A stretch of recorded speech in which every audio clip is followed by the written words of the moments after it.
10,000 times, says scientist. Whoa, so your fucking house could be a battery?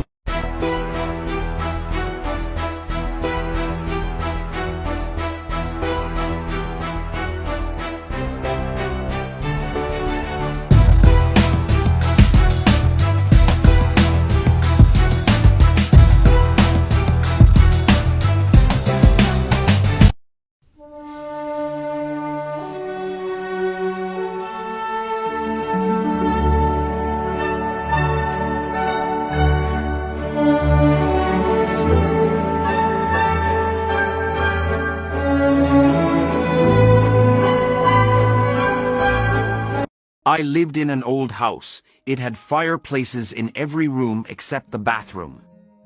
The realtor told me that the fireplace cannot be used because it wasn't built properly. I thought it was strange. The Tartarian fireplaces did not burn. Fireplaces were as spectacular as the buildings they stood in. But unlike the way we use fireplaces today, the fireplaces themselves were not designed to burn anything. The chimneys were not used to draw smoke out of the fireplace, and out of the house's structure were not used primarily to provide any structural support. The reinforcement in the house was connected to the dome of the tower on the roof, which was quite possibly filled with various substances such as mercury, radium, or quartz crystal, and metal bars sticking out from the top and sides of the building. Everything was then connected with the metal back sheeting found inside the original Tatar fireplaces and chimneys. Metal poles sticking out of the upper and sides of houses and other Tatar buildings acted as ethereal electric antennas that harnessed the power of the ether to channel this free energy into the chimney. The air ventilation shafts, air ducts, found in the rooms of the house were connected to the chimney. Ionized air, along with rising and falling currents of hot and cold air, created a pressure electric vacuum inside the chimney. During the winter, chimneys acted as pressure electric vacuums, emitting captured heat inside the chimney out over the fireplace. During the summer, the process would be reversed and the fireplace and ventilation pipes would absorb heat into the fireplace and air ducts, connected to the inside of the chimney inside the house and through ionized air from the etheric electrically charged metal backboard. Inside the KO mine would push the heat up the chimney and out the house. Reinforcement, dome, roof towers and metal bars sticking out of the sides of the house acted as a spider, attracting ether and concentrating etheric energy throughout the house. Just like spiders can grow and survive without food and water if they touch their web, Tartarians were able to live without food and water provided they remained inside their etherically charged home. The fireplaces of the old world, never seen a piece of wood in them. Clues have been there all along. You just had to look closer. All these heaters with no flues. So easy to hide things in plain sight. Look at that symbol. That symbol looks quite familiar, doesn't it?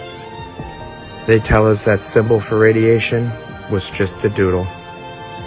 But look at those symbols on some of these heaters from the old world. Not to mention the fireplaces. You would never burn wood in these. They're not made for wood. It's the same reason why the mainstream historians can't figure out or explain how they were able to heat these castles in medieval times. It's because they weren't using wood. It's the reason why the only thing we hear about radium is the radium girls. Shows us what road crews in Mount Clemens are digging up, an old streetcar line that used to connect the metro area. It went from Detroit to Mount Clemens, and then it furthered itself all the way to Port Huron. It was called Rapid Railway, but in 1895, the max was like 35 miles per hour. You can see the footprint of the old streetcar line here on Gratiot as crews carry out a road improvement project. And check this out. These are the actual rails, the track the trains once traveled along. Parr says the trains were pretty much state-of-the-art for their time. It had, like I said, incandescent lights. It had cane seating with big arm rests, and they had 8 cars like that. and they were 33 feet in length and about 8 feet wide. They look like a railway car. The streetcars enabled easy access to Mount Clemens, a major destination for people around the turn of the century. That's because the city offered mineral baths. It was nicknamed Bath City. It was known for their mineral baths. A lot of people came for the healing cures of the waters. The demise of the line was a combination of several factors: the economy and, of course, the automobile. The interurban ran from 1895 to 1930, and what happened? And my father bought me a Wonder Horse. That horse was a Mustang, and who would have thought that years later another Mustang would be Emmeline King's claim to fame? Designing the '94 Ford Mustang interior. It also won Car of the Year. Emmeline King was Ford's first black woman designer, hired in 1983. She also worked on the '89 Thunderbird, the Wheel program, the 2000 Thunderbird. She designed cars in Europe. It was a dream she'd had since she was a little girl. Aztec graduate, she went to Wayne State, the College for Creative Studies, and then the Art Center College of Design in California. After graduating, she refused to interview with anyone but Ford. And when the redesign of the 1964 Mustang was announced, she knew she wanted in, and she knew as a woman, she had a lot to offer. I'm coming from it from a woman or a female point of view. I was thinking about not breaking a fingernail, making sure the knobs were soft. I was making sure that in my design features for the 1994 Mustang, that we'd be able to get in and out of the vehicle without splitting a skirt. Now the 64-year-old hopes to open a STEM academy for girls who dare to dream, hoping her story inspires others. Black history that I wish I learned in school, part 1. Do y'all know the story of Onesimus?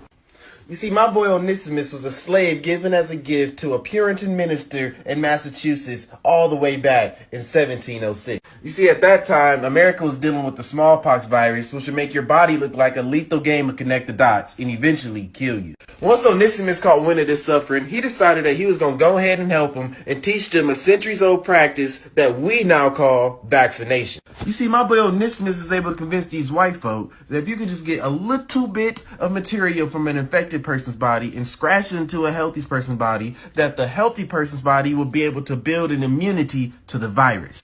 In spite of the critics, the experiment ended up being a huge success, and America ended up adopting vaccination practices. So I hope you racists know the next time that we can go out and have fun, a black man was responsible for that. Ha! History is a lie. How did William Shakespeare, famous English poet, playwright, and actor, describe himself in the early 1600s? From the autobiography of Shakespeare, a fragment, page 57 and 58, quote, "I had some good and dear and trusty friends in London, and made merry with them for nigh to a week together. There were Ben Jonson, a witty and scholarly and a merry rogue, who was very close to my heart, and John England, an honest man, and Edward England, as honest as John, but shy and pale, and Edward Sholton, he who bought my third play, and Will Shakespeare.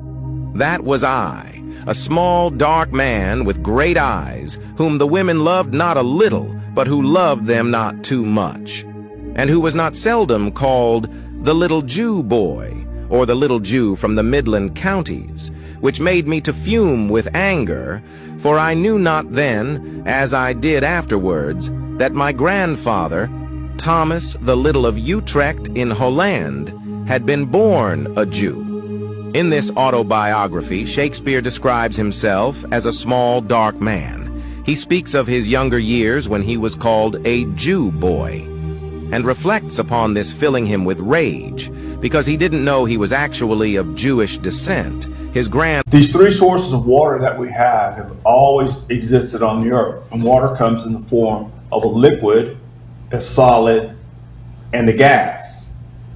That's it. There's three sources. And so we have all this gaseous water, and any woman who's got her hair done down in Houston and walks out the front door, the only thing she does is she just curses that humidity.